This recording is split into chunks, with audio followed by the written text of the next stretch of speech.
Hi, Phil Turner from Timeform here, looking at some of the TV racing tomorrow. We'll go for Sandown, the big veterans final. Popular series, this lots of sort of old familiar faces who in with a chance of winning a big pot. And I guess there'll be lots of people making a case for saying, well, this horse is really well handicapped in its old form, and that's going to account for most of the 14 runners.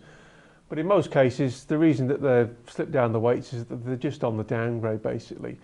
And one horse that doesn't quite apply to is a horse called Dark Flame of Richard Rose. Books that trend. He's very low mileage.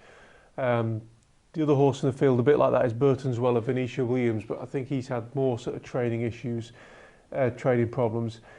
Dark Flame basically has shaped into retaining much, if not all, of his ability on his two comeback runs, both at Sandown this season. He was a bit rusty on his reappearance, took a time to warm to his task, but got going really well at the end of the day. And then last time he ran in the infamous Void race when he finished second to Doing Fine, who's since come out and won off the same mark at Cheltenham. Dark Flame, like Doing Fine, has remained on the same mark because it was a Void race. And I just think at 7-1 he's overpriced.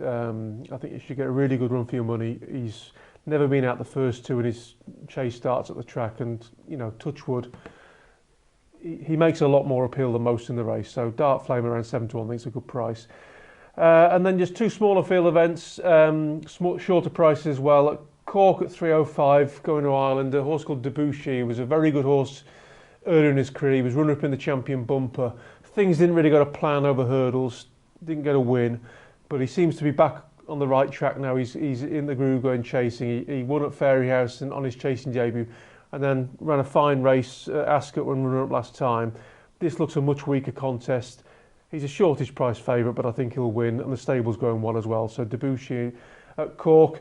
And in the 3:15 at Wincanton, another smallish field, Asda May of Paul Nicholls is tried to make him into a Grand National horse because he's such a fine jumper. Touch wood, so the tricky fence at Wincanton shouldn't be a problem. And although he's dropping down in trip, I actually think that might suit him. He's always had plenty of speed for my money, and I just think he's the best handicapped horse. I think he retains all his ability. He's below his last winning mark, and he's got a top sort of conditional in Brian Carver, who's been winning everywhere in recent days. If he had in his £7 claim, I think he's chucked in, and around sort of 3-4 to 1, I think he's the way to go in that race. So all the best of the weekend. They're my three best bets.